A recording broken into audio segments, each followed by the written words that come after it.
Donc, j'aimerais vous inviter à ouvrir vos Bibles avec moi dans le livre de l'Ecclésiaste, le dernier chapitre, le chapitre 12.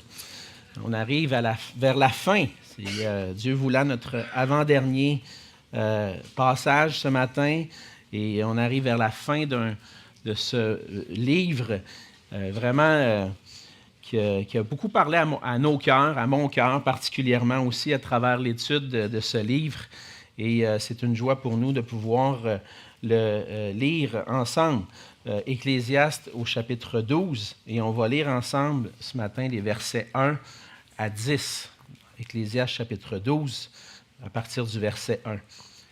La parole de Dieu dit ceci: « Jeune homme, réjouis-toi dans ta jeunesse.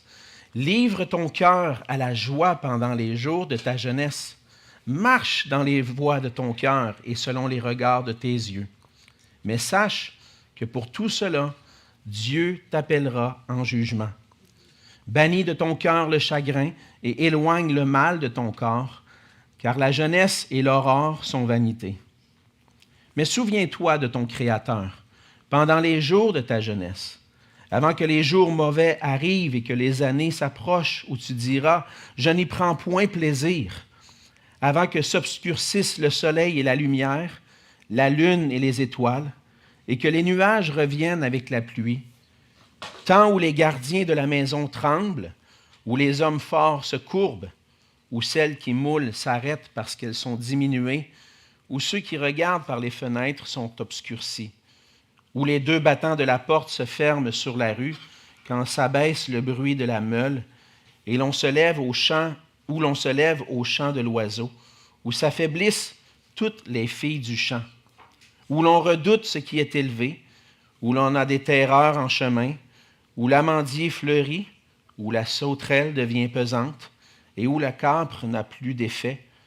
Car l'homme s'en va vers sa demeure éternelle, et les pleureurs parcourent les rues. Avant que le cordon d'argent se détache, que le vase d'or se brise, que le seau se rompe sur la source, et que la roue se casse sur la citerne. Avant que la poussière retourne à la terre, comme elle y était, et que l'Esprit retourne à Dieu qui l'a donné. Vanité des vanités, dit l'Ecclésiaste. Tout est vanité. On va s'arrêter ici et dire un mot de prière ensemble. Seigneur notre Dieu, merci pour ta parole, cette parole qui nous enseigne, et cette parole qui est aussi notre nourriture spirituelle. Seigneur, à quel autre irions-nous? C'est toi qui as les paroles de la vie éternelle. Et c'est avec ce désir qu'on vient devant toi, Seigneur, c'est en voulant goûter à cette vie éternelle, en voulant goûter à ce pain spirituel qu'on vient à toi, afin que nos âmes puissent être remplies de toi ce matin, Seigneur, qu'elles puissent être nourries par toi, par ta bonne main, toi notre Dieu qui prend soin de nous. Et Seigneur, on te prie dans ta grâce de nous donner une intelligence capable de saisir les merveilles de ta parole, des cœurs désireux d'obéir à ta volonté, et que tu puisses aussi nous faire passer à l'action, à l'obéissance, afin que nous puissions te glorifier par nos vies. Seigneur, fais cette œuvre en nous ce matin. C'est notre désir pour la gloire de ton nom. Et c'est en Jésus qu'on te prie. Amen. Lorsque des gens se lancent en affaires, démarrent un projet d'entreprise, ils le font tous avec un but particulier. Ils pensent à un projet, à une mission, probablement pour répondre à des besoins, mais ils vont le faire aussi tous dans un but particulier. Et c'est souvent le même but qui les anime. Dégager un profit qui va leur permettre de subvenir à leurs besoins et même de faire profiter l'entreprise. Et puis, comment ça serait possible de pouvoir faire une entreprise si elle n'était pas profitable, si finalement tout était à la perte? Donc, le but de l'entrepreneur, c'est de faire de l'argent. C'est de pouvoir subvenir à ses besoins, même si à travers ça, il va répondre à des besoins. Et comment ça va être possible d'être profitable? C'est toujours lorsque les revenus seront plus grands que les dépenses. Lorsqu'on va arriver à la fin de l'année avec les états financiers, on va constater si l'entreprise a été profitable. Et si elle a été profitable, elle va pouvoir continuer son projet, cette mission. Et on utilise aussi ce langage pour parler de la vie. Les gens qui nous conseillent, souvent, les gens plus âgés vont nous parler en nous disant « Profites-en! Profites-en de ta jeunesse! Profites-en! » Pourquoi ils nous disent d'en profiter? En réalité, ce qui, souvent, je pense, qui est un peu comparable à l'entreprise, ce que ça veut dire, c'est essaie d'en tirer plus de joie que de peine. En quelque sorte, profites-en. Assure-toi que tu vas être heureux dans ta vie. Et les personnes âgées souvent nous rappellent, profites-en parce que ça ne dure pas longtemps. Je me souviens, lorsqu'on a eu nos enfants, nos enfants étaient tout petits, j'entendais souvent les gens dire « Profite-en, ça ne dure pas longtemps. » Mais là, je disais « Oh oui. » Au jour le jour, on ne s'en rend pas compte. Mais 15, 16, 17, 18 ans plus tard, on dit « Oui, c'est vrai, ça n'a pas duré longtemps. » Ils n'ont pas toujours été petits, ils ne seront pas toujours petits. Et c'est bien c'est bien, la vie est comme ça. Mais notre désir, dans le fond, c'est de pouvoir profiter de la vie. Parce que la réalité, c'est que la vie sur la terre ne dure pas longtemps parce qu'elle est temporaire. Et comme on n'a pas beaucoup de temps, ce qu'on veut, c'est goûter à des jours heureux. On veut en profiter. On veut avoir plus de joie que de peine. Et ce rappel-là, quand les gens nous disent ça, profites-en. Mais ça nous fait un peu plaisir. Ça nous encourage à poursuivre notre bonheur. Ça nous encourage à poursuivre la joie. Mais parfois, notre façon de profiter de la vie et de rechercher la joie ne va pas nécessairement conduire au bonheur ou à être heureux. Alors, la question qui nous vient à l'esprit, c'est comment puis-je vraiment être heureux? Comment est-ce que je peux me réjouir et trouver le bonheur dans cette vie? Dans le passage de ce matin, on trouve des instructions importantes sur comment on peut réellement profiter de la vie pendant qu'il est encore temps. Salomon, qui est avancé en âge, vers la fin de sa vie, a vécu assez d'expérience pour être en mesure de donner des conseils aux plus jeunes.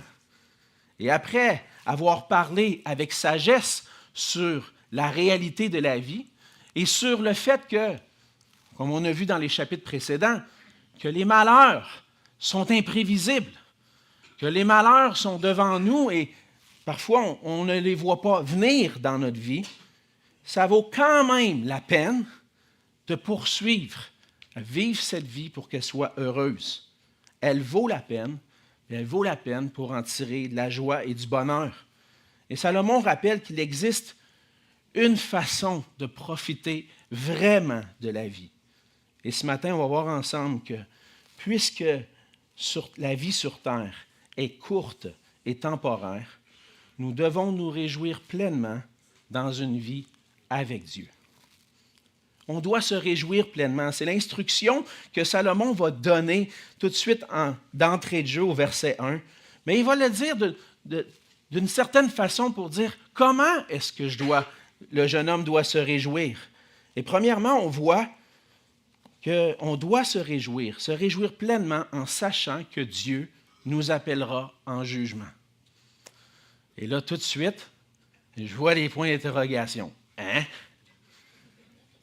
Peux-tu me réjouir vraiment, sachant que je m'en vais en jugement? Est-ce que ces deux éléments-là sont compatibles? Dans notre tête, dans notre esprit, ça semble incompatible. Me réjouir, sachant que je vais me présenter devant Dieu, ça ne marche pas, ça. Mais on va voir ensemble que oui, c'est possible. Et justement, c'est une des façons qu'on voit dans le passage qu'on peut être réellement heureux. C'est l'instruction que Salomon donne au premier verset. Il va parler au jeune homme. Et il dit, « Réjouis-toi dans ta jeunesse. Livre ton cœur à la joie pendant les jours de ta jeunesse. Marche dans les voies de ton cœur. » Il dit, « Réjouis-toi. Cherche à être heureux. » Puis avec le temps que Salomon a vécu, il a l'expérience, puis il sait, c'est possible d'être heureux, de vivre la joie. Ici, le terme « jeune », même si on parle d'un jeune homme, Le terme jeune ne veut pas nécessairement dire, ou parle pas nécessairement d'un enfant ou d'un adolescent ou d'un jeune adulte. En réalité, ça fait référence à celui qui n'a pas encore atteint la vieillesse. Donc, on est tous jeunes. Hein? C'est bon, amen, oui. On est tous jeunes. Mais certains peut-être un peu plus avancés. Certains sentent les bobos dans les coudes, dans les genoux, dans les hanches. On voit le corps s'affaiblir, mais tant et aussi longtemps que c'est possible, tant que tu es encore dans ton corps, c'est possible pour toi de te réjouir. Réjouis-toi. Et son exhortation, c'est de livrer son cœur à la joie, de marcher selon les désirs de son cœur. Vas-y, profites-en. Et là, ça peut sembler contradictoire avec d'autres passages des Écritures. Il me semble qu'il y a d'autres passages dans la Bible qui me disent « Non, non, non, suis pas les désirs de ton cœur. Ça ne marche pas si tu fais ça. » Vous êtes d'accord avec moi, hein? On est comme... Hey, on est devant une contradiction ici. Salomon dit, « Ah ouais, réjouis-toi, suis ton cœur. » Puis d'autres passages qui disent, « Non, fais pas ça! » Il y a un contexte particulier à chacun de ces passages-là. Et ça, c'est important de le considérer. À quel moment le Seigneur fait cette instruction-là en disant, « Ne te livre pas au désir de ton cœur. » Et à d'autres moments, « Oui, vas-y, suis les désirs de ton cœur. » En considérant le contexte, on voit bien souvent que lorsque la parole de Dieu nous dit de ne pas suivre les désirs ou les penchants de notre cœur, ça parle de notre nature pécheresse, de la chair, qui nous pousse vers des désirs qui sont contraires à la volonté de Dieu. Dieu dit, si tu fais ça, finalement, tu ne seras pas heureux. Même si notre chair, même si nos pensées, nos désirs pourraient nous dire, « Hey, je vais être heureux si je fais ça », finalement, dans ce contexte-là, lorsque ton cœur se détourne de Dieu, ce n'est pas la bonne façon de poursuivre les désirs de ton cœur. Mais il y a une bonne façon. Et puis, la bonne façon, c'est d'aller selon les désirs de mon cœur, selon le plan de Dieu. Et la joie fait partie de la vie qui est vécue dans le cadre et les limites que Dieu a fixées. Dieu veut qu'on soit heureux. Dieu veut que tu te réjouisses, que tu suives ton cœur si ton cœur est attaché à Dieu. Si ton cœur est attaché à Dieu, profites-en. C'est un peu ça que Salomon est en train de dire, surtout avec la mise en garde. On ne sait pas, dans un sens, ce que demain nous réserve. On ne sait pas quand le malheur va nous frapper. On sait que la vie s'en va vers. On va dépérir, vieillir, mourir. Mais en attendant, profites-en. Mais profites-en, sachant que Dieu t'appellera en jugement. Donc, c'est une poursuite de la joie qui n'est pas totalement, qui ne met pas de côté cette vision du monde que Dieu est présent, que Dieu existe, que Dieu a un but pour notre vie. Ces paroles-là sont dites, dans le fond, en tenant compte que ma vie est sous l'autorité de Dieu, que ma vie est entre les mains de Dieu. Et comment est-ce que la connaissance du jugement peut m'amener à pleinement vivre une vie heureuse? Dieu, dans le fond, Dieu a révélé son plan et sa volonté dans les Écritures pour qu'on puisse vivre cette vie heureuse. La vraie joie va se trouver seulement lorsqu'on vit selon les instructions, selon le cadre et les limites que Dieu a voulu. Et on vit dans un monde, pour nous aider à comprendre ça, dire comment un cadre et des limites peuvent m'aider à me réjouir. Mais on vit dans un monde qui a des cadres et des limites pour qu'on puisse être heureux. Un enfant qui veut courir dans la rue, un jeune enfant qui dit « Moi, je veux être libre, je veux courir comme je veux sur le chemin Chambly. » Tu vas lui dire « Alors arrête, fais pas ça. Hein? Tu ne respectes pas le cadre pour être heureux. Il va t'arriver un malheur si tu cours. Un jeune enfant court tout seul sur le boulevard Cousineau ou sur le chemin Chambly sans personne lui mettre une restriction. Au contraire, c'est le malheur qui va arriver. La même chose, le jeune homme qui vient d'avoir son permis de conduire puis qui veut essayer l'auto de son père puis qui écrase la pédale sur l'autoroute pour rouler à 200, pas la bonne idée. Hein? Ah, j'ai entendu des choses. Hein? Il y en a qui... On apprend des choses ce matin. Mais c'est pas la bonne idée. Ben, tu sais, peut-être que tu peux le faire une fois pour essayer. Ah, mais non, fais-le pas. Parce qu'il va arriver des malheurs. Il peut arriver des malheurs. Et donc, notre société a mis en place un cadre, des limites pour notre bonheur, pour notre joie. Puis ça se peut que si ça tente de rouler vite, ça te dit « Non, fais pas ça, pour ton bien ». C'est la même chose avec Dieu. Dieu a créé le monde, et on va le voir plus loin ensemble. Dieu a créé le monde pour qu'on puisse vivre selon son cadre et ses limites. Et si on a vécu notre vie dans ce cadre et ses limites que Dieu a voulu, bien, on va être heureux. Et c'est pour ça que Salomon rappelle à l'idée. Cette idée qu'on n'est pas des agents libres de faire tout ce que nous voulons. Non, on vit dans un monde qui est sous l'autorité de Dieu, un juste juge, qui va un jour nous amener en jugement. Dieu réserve un temps où tous les hommes, toutes les femmes, tous les gens qui auront vécu sur la terre vont être jugés selon la façon dont ils vont avoir vécu. Dans Ecclésiaste 12, un peu plus loin, le passage qu'on va voir la semaine prochaine, Dieu voulant, au verset 16, on lit « Car Dieu amènera toute œuvre en jugement au sujet de tout ce qui est caché, soit bien, soit mal. » Le Nouveau Testament va aussi renchérir sur ce point-là en disant dans Hébreux 9, 27, « Il est réservé aux hommes de mourir une seule fois, après quoi vient le jugement. » Salomon rappelle une vérité, une réalité. Peut-être qu'elle ne te fait pas plaisir, cette vérité-là. Peut-être que ça ne te tente pas de penser à ça. Peut-être que tu veux vivre ta vie comme tu veux. Mais Salomon est sage en donnant cette instruction-là. Parce que si tu te livres ton cœur, tu te réjouis, livre ton cœur à la joie en sachant que tu vas t'amener, tu vas suivre des voies qui vont te rendre heureux. Et Salomon rappelle cela pour que la poursuite de notre joie ne soit pas insensée. Pour que ce soit une poursuite de la joie qui tient compte du cadre que Dieu a placé, qui tient compte des réalités présentes, mais aussi des réalités futures, le jour où on passera en jugement.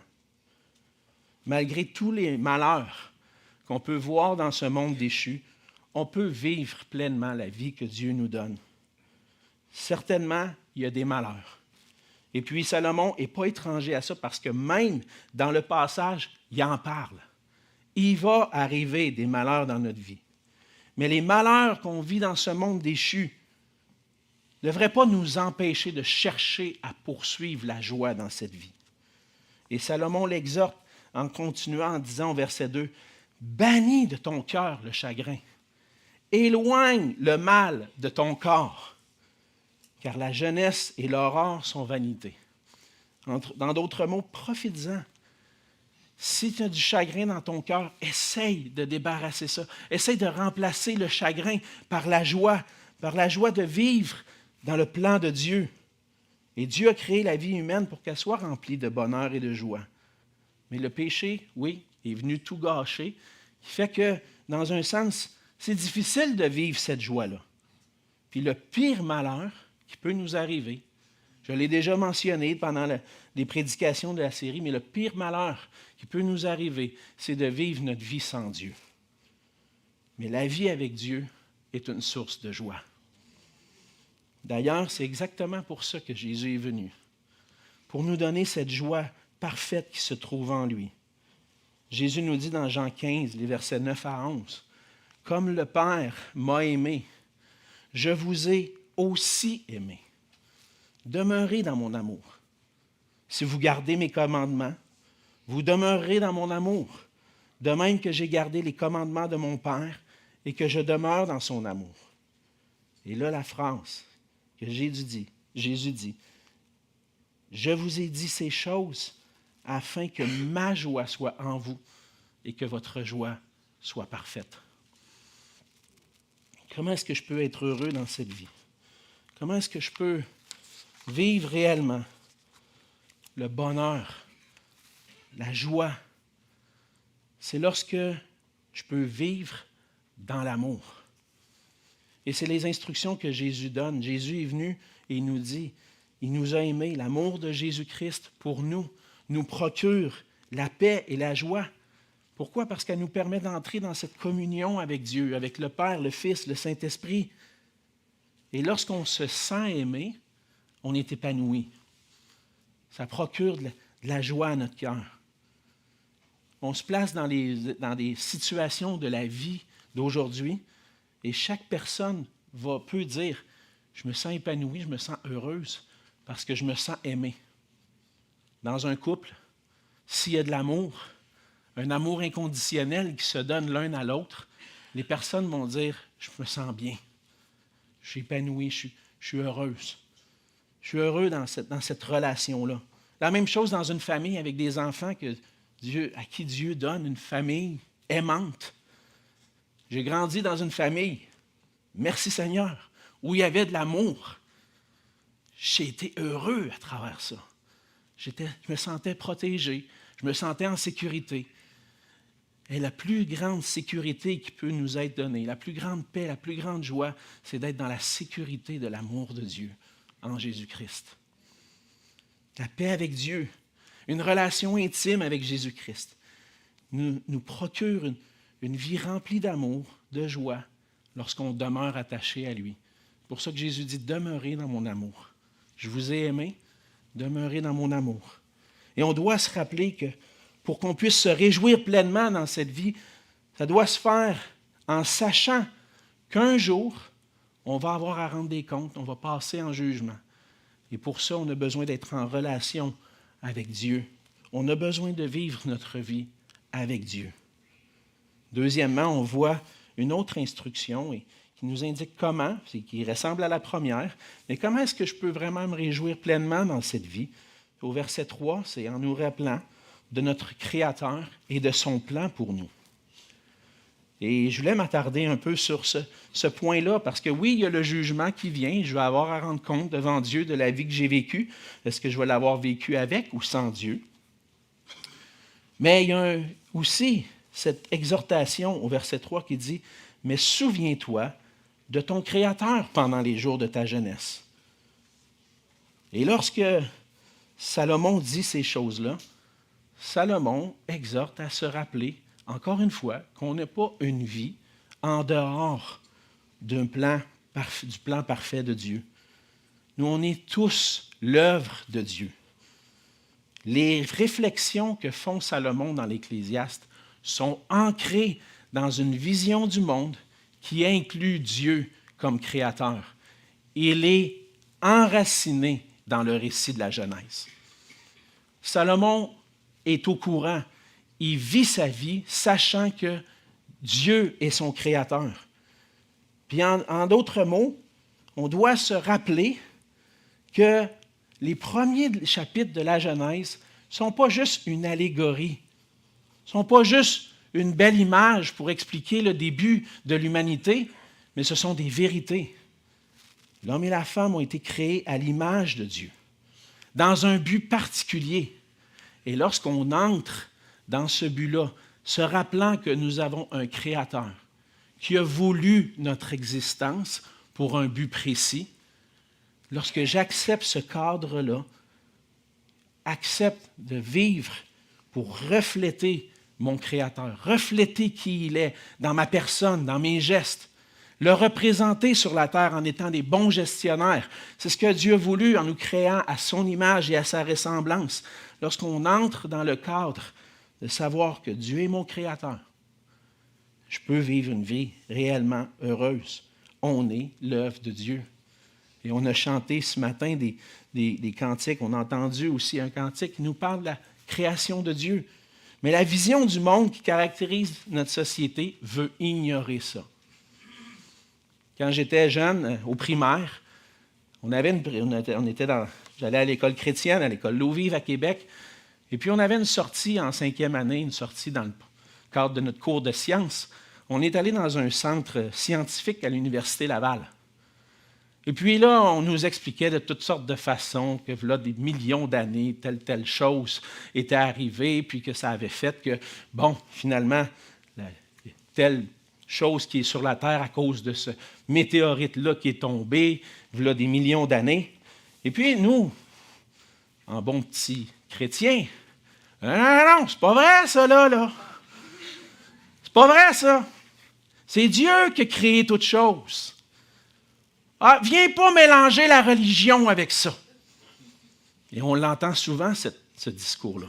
Viens pas mêler la religion à ça. La théorie de l'évolution, c'est une théorie. Dis-moi pas que tu as réussi à la prouver. Moi, je prends pour acquis que la parole de Dieu est vraie. Je ne suis peut-être pas capable de te prouver de la façon que tu veux que Dieu est le Créateur, mais j'ai des bons arguments pour pouvoir le démontrer. Il y a une intelligence derrière tout ça. Et puis le fait que nos enfants, que nos jeunes sont à l'école, ils se font donner toutes sortes d'explications pour leur dire « Non, oublie ça. Ça, c'est la religion qui t'enseigne ça. On ne veut pas entendre parler de ça. » Un de mes enfants qui, des fois, avait des arguments avec ses amis, même avec ses profs sur des sujets comme ça. « Non, ça, c'est la religion. » C'est deux affirmations entièrement qui peuvent se confronter. L'univers est le fruit de l'évolution ou l'univers est le fruit de la création de Dieu. Puis on peut le réfléchir juste comme ça. On n'a pas besoin d'inclure la religion dans ça. On a juste besoin de voir est-ce que c'est la Bible, ce que la Bible rapporte est vrai. Mais la théorie de l'évolution, ça fait bien l'affaire. Pourquoi? Parce que je n'ai pas de compte à rendre à personne. J'élimine Dieu de tout ça. Je peux faire de ma vie ce que je veux. Je suis le fruit du hasard. Quand je vais mourir, ça va être fini. C'est fini. Vis ta vie comme tu veux. Puis oublie ça, Dieu. Ça va juste t'empêcher d'avoir du fun. C'est ça la réalité. Oui, je pense qu'au Québec, il y a encore des gens qui peuvent, en quelque sorte, croire dans l'existence de Dieu. Mais il y en a plusieurs qui ont jeté le bébé avec l'eau du bain.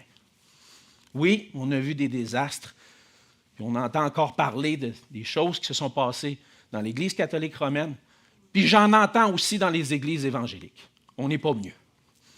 Il y a des désastres qui se passent dans les églises.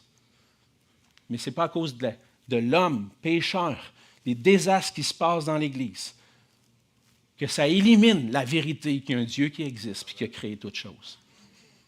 La vérité est là. Et on doit se souvenir de notre Créateur. Quand Salomon dit « Souviens-toi de ton Créateur », ce n'est pas simplement de se souvenir de « Ah ouais, ok, j'ai un Créateur ». Puis je passe à ignorer cette vérité-là ou à faire ce que je veux. Le simple souvenir, ce n'est pas suffisant.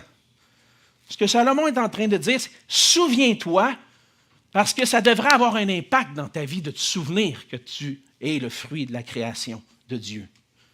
Se souvenir de notre Créateur implique qu'on va considérer l'intention et le but du Créateur pour ma vie. Comme n'importe qui invente quelque chose. Dans notre société, j'ai été programmeur, j'ai conçu des programmes, j'ai créé des programmes informatiques. Il y avait une intention derrière ça. Je voulais que ça accomplisse un but particulier. Dieu avait une intention en nous créant. Il y avait un but particulier. Et le but que Dieu a, c'est qu'on puisse trouver notre plaisir à lui donner toute la gloire.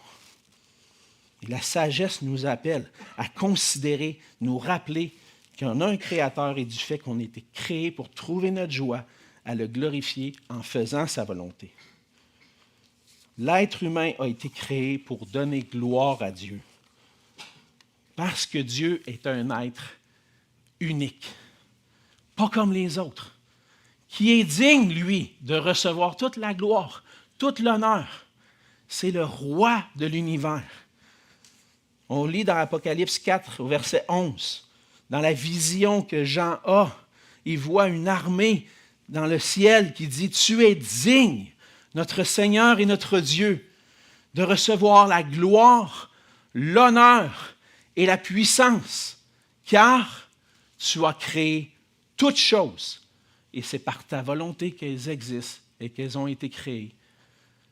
Dieu est digne de recevoir toute la gloire, l'honneur et la puissance de sa création. Nous sommes la création de Dieu. Nous sommes créés pour donner la gloire à Dieu. La gloire de Dieu, on l'a vu tout à l'heure dans les chants, se manifeste dans sa personne et dans ses œuvres.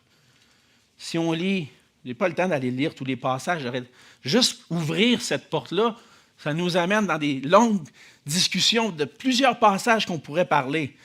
Mais lorsqu'on prend le temps de considérer Ésaïe chapitre 6, la vision d'Ésaïe, un peu comme la vision de Jean dans l'Apocalypse, on voit la beauté de Dieu qui est décrite, la majesté, le fait qu'il est grand. On voit sa sainteté. Dieu est un Dieu unique, grand, saint, pas comme les autres. Mais cette gloire-là, que certains ont vue dans des visions, on peut la contempler dans sa création. Toutes les œuvres que Dieu a créées manifestent sa gloire. Donc, Dieu est glorieux. C'est un roi glorieux. Et si le but de ma vie, c'est de lui donner gloire, je dois me réjouir de pouvoir servir à sa gloire. C'est ça le but, pourquoi il m'a créé. Pour trouver de la joie, puis une fierté à glorifier une personne. On doit être en mesure de s'identifier à cette personne. Je vous donne un exemple. Pour les Québécois, les Canadiens de Montréal, c'est quelque chose d'extraordinaire. Pourquoi ils sont extraordinaires, les Canadiens de Montréal? C'est que quand tu considères toute l'histoire, ils sont l'équipe qui a remporté le plus de coupes Stanley, même si ça fait 31 ans qu'on n'en entend pas parler. Mais ils ont eu des années glorieuses. Je suis né dans ces années-là. Les années 70, où c'était une coupe Stanley après l'autre à chaque année. Il y en a d'entre vous qui ont connu ça. Moi, j'étais encore trop jeune. J'étais encore dans la poussière de la terre. Mais il y en a qui ont connu ces années glorieuses. Et puis cette semaine, lors d'un match mardi soir, on a rendu honneur à ces gars-là qui sont rendus dans... Il y en a plusieurs qui sont morts. Puis il y en a qui sont rendus dans un âge avancé puis capables de patiner ben. Mais on leur a donné tout l'honneur. C'est des victorieux. Ils sont les glorieux, les Canadiens de Montréal des années 70 et avant. Aujourd'hui, moins. Même si on gagnait hier. Hein? Mais ça nous aide à saisir que la gloire se manifeste dans les merveilles que quelqu'un va produire. Les Canadiens de Montréal ont accompli une merveille en remportant des Coupes Stanley plus que n'importe quelle autre équipe. C'est la gloire qu'on leur apporte. Mais Dieu est encore plus grand que les Canadiens. Il arrive, les Canadiens, c'est rien. Puis des fois, on a de la difficulté à saisir cette conception-là de la gloire. Mais imaginez un royaume où celui qui règne est un roi bon, bienfaisant, qui veut le bien de tout le monde, qui fait du bien à tous ceux qui marchent selon ses principes. Imaginez un royaume prospère où la bonne direction, la bonne gouvernance de ce roi-là contribue à l'épanouissement du peuple. Le peuple est bien. Je suis heureux de faire partie du peuple de Dieu. Parce que Dieu prend soin de nous. C'est un roi glorieux qui nous a délivrés, qui nous a donné ce pays-là, qui nous fait entrer dans son royaume en tant que chrétiens par Jésus-Christ. Et puis là, hey, je suis fier de lui. Je veux lui donner toute la gloire parce qu'il mérite. Il m'a aimé, il m'a sauvé, il m'a délivré. Lui seul mérite la gloire et l'honneur. C'est pour ça qu'on a été créés. On revient dans Éphésiens. Tellement un beau passage. Je pense que je leur prêcherai encore. Éphésiens 1, les versets 4 à 6. Juste une partie d'Éphésiens 1, parce que tout Éphésiens 1 était merveilleux. Toute l'épître. En lui, Dieu nous a élus avant la fondation du monde, pour que nous soyons saints et irréprochables devant lui. Il nous a prédestinés dans son amour à être ses enfants d'adoption par Jésus-Christ, selon le bon plaisir de sa volonté. Et il y a un but à ça, pour célébrer la gloire de sa grâce, dont il nous a favorisés dans le bien-aimé. Si tu veux vraiment te réjouir, trouver la vie dans ce temps sur la terre, dans cette vie si temporaire où la jeunesse passe tellement rapidement, tu as besoin de trouver ta joie à refléter cet amour-là que Dieu a manifesté pour toi. Parce que Jésus-Christ nous a sauvés pour qu'on soit saints, comme lui est saint, pour qu'on le reflète dans sa personne. Il nous a sauvés pour qu'on puisse être ses enfants, obéissant à sa parole. On puisse l'honorer, le glorifier par l'obéissance. Il nous a sauvés pour qu'on puisse célébrer la gloire, la grandeur de sa grâce qui est manifestée pour nous en Jésus-Christ. C'est ça, glorifier Dieu. Glorifier tout ce qu'il est et ce qu'il a fait. Et si la gloire de Dieu est le seul but pour lequel nous vivons, bien on vit pour le but pour lequel on a été créé et on est très heureux, on y trouve notre joie. On vit la vraie joie lorsqu'on obéit au plan et à la volonté de Dieu. Et le Seigneur a révélé dans la Genèse son plan parfait. Et puis, c'était que l'homme et la femme puissent vivre ensemble, avoir des enfants, cultiver la terre et trouver plaisir dans la présence de Dieu. Mais l'homme et la femme n'ont pas voulu la vie heureuse que le Seigneur avait en réserve pour eux, alors qu'ils allaient le glorifier en étant le reflet, le représentant de sa personne. Plutôt que de vivre sous l'autorité de Dieu et pour la gloire de Dieu, ils ont voulu usurper la gloire de Dieu et vivre sous leur propre autorité. Je vous demande, s'il vous plaît, de rester attentifs. Je sais que ça peut déranger, mais le Seigneur a créé l'homme et la femme pour qu'ils puissent le glorifier, mais eux ont dit non, non, non, c'est pas à Dieu que va aller la gloire, c'est à moi. Dieu ne sait pas ce qui est bon pour moi. Moi, je sais ce qui est bon. Là. Il me l'a dit, l'autre, que si j'allais manger ce fruit-là, j'allais être comme lui. Pas besoin de lui. Ça va être à moi la gloire. Et ça, c'est la pire erreur qui a jamais eu lieu dans le monde, dans l'histoire de l'humanité. Ça a entraîné la chute, la séparation d'avec Dieu, toutes les conséquences du péché qu'on voit autour de nous, les malheurs qu'on voit dans notre monde déchu. Mais en Jésus-Christ, Dieu a voulu renverser ces choses-là. Ramener ce qui était bon au début. Pour qu'en Jésus-Christ, on puisse vraiment trouver notre joie à le glorifier plutôt qu'à nous glorifier. Et qu'est-ce qu'on doit faire pour glorifier Dieu? Et là, j'entends les jeunes, ils disent, qu'est-ce que je dois faire? Je veux être heureux, moi. Comment je fais ça, glorifier Dieu dans ma vie?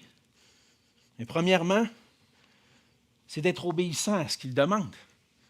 Je reflète qu'il est mon roi et mon autorité lorsque je suis obéissant à ses commandements. On doit chercher à connaître la volonté dans sa parole parce que sa parole nous le révèle. Il nous révèle ce qui est bon pour nous. Je dois chercher à obéir à ses commandements, d'aimer Dieu de tout mon cœur, d'aimer mon prochain comme moi-même. Tu veux glorifier Dieu? Aime-le et aime les autres. Tu vas montrer que tu es une personne qui le reflète parce que tu vas refléter sa personne. parce que Dieu est amour. Et on oublie, on oublie souvent ces principes-là de base. D'obéir à la parole de Dieu, c'est ça. C'est comme ça que je le glorifie. C'est comme ça que je lui donne l'honneur, la gloire par ma vie. Et c'est comme ça que je trouve ma joie parfaite en lui. Et si on veut être heureux, on doit se réjouir pleinement en se rappelant de notre Créateur puis de son plan pour nous. Il ne faut pas oublier ça. Souviens-toi de ton Créateur. Vis pas ta vie comme si elle t'appartenait ou comme si tu pouvais faire ce que tu voulais. Ça, c'est la mauvaise façon. Une vie sans Dieu ne va pas mener au bonheur. Une vie avec Dieu mène à être heureux. Et l'instruction de Salomon, c'est finalement qu'on doit se réjouir en étant conscient que des jours sombres vont venir. Et là, il y a toute la section des versets 4 à 10. Hey, Alexandre, tu as juste fait 3 versets en 45 minutes. Vas-tu passer à travers ça aujourd'hui? J'avais l'intention de passer un peu plus rapidement, mais simplement d'expliquer quelques éléments.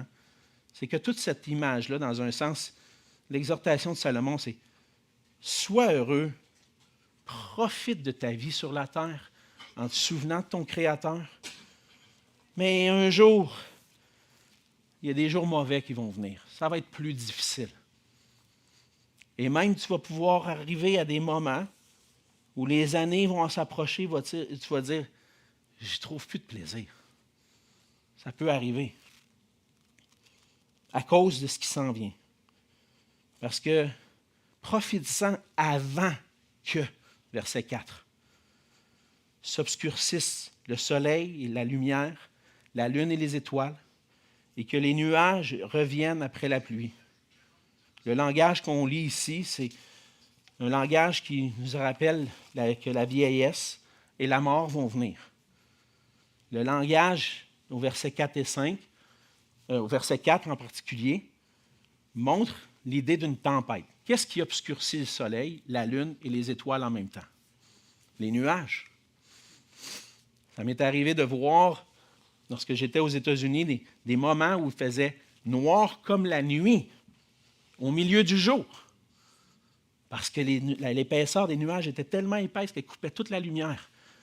C'est une image ici pour nous dire qu'il va y avoir des jours sombres qui vont s'en venir dans ta vie. Et puis, à ce moment-là, versets 5 et 6, c'est comme si, encore une image qui représente une maison qui s'en va vers, elle se dégrade. Les gardiens de la maison, les hommes forts qui sont là pour la soutenir, ils tremblent, ils sont courbés. Celles qui vont travailler auront plus la force de travailler. Et puis, ça va faire en sorte que, dans un sens, tout s'affaiblit. La maison n'est plus ce qu'elle était comme elle était avant. Et ça représente la vieillesse, cet âge qui avance, où on n'aura plus la même vigueur, la même force. Et ces mots-là reviennent un peu plus loin, au verset 7, où l'on redoute ce qui est élevé. Le moment où l'on redoute ce qui est élevé, souvent les gens âgés ont peur sont plus aussi confiants dans les hauteurs.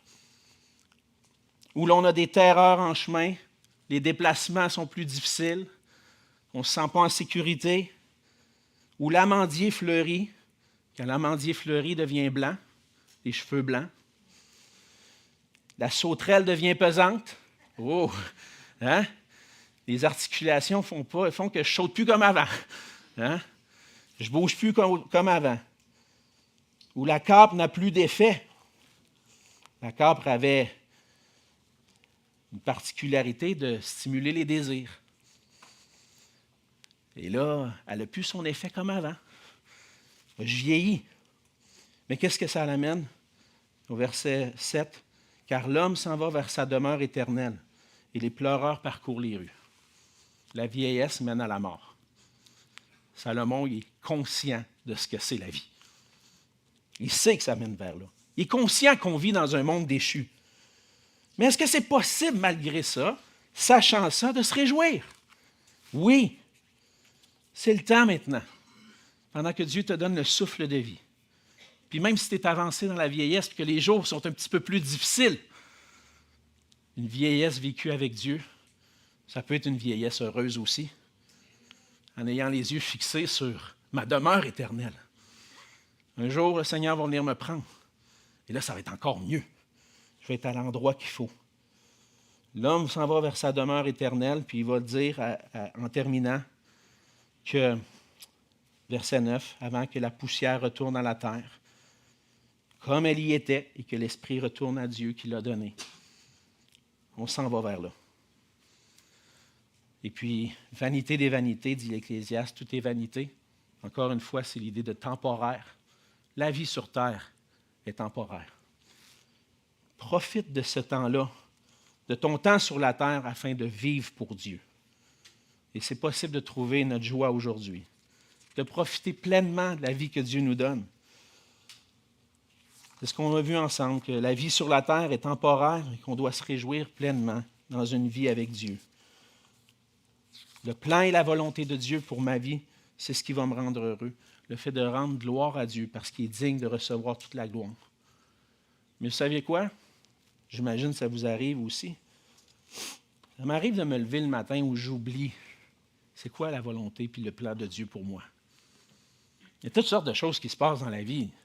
On est tracassé, on a des soucis, et on oublie. Puis quand j'oublie ça, ça m'arrive souvent. Oui, c'est vrai. Ouais, le pasteur, il dit ça. Oui, le pasteur dit ça. Ça m'arrive souvent. Je suis découragé. Quand j'oublie pourquoi je vis, ah, mais toi, t'es pasteur, c'est ça ta job. Oui. Mais des fois, maintenant, ça devient comme d'autres choses, ça devient peut-être automatique. Hein? Préparer un sermon. Tout. Mais non. Alors, c'est pas pareil. Mais des fois, oui. Et je dois me rappeler. Et des fois, ça m'arrive, je suis découragé. Pourquoi tu as battu mon âme? Pourquoi tu gémis au-dedans de moi? Hein? Rappelle-toi de ton Dieu. Et c'est ce que je me dis. Quand je commence ma journée sans Dieu, je suis découragé.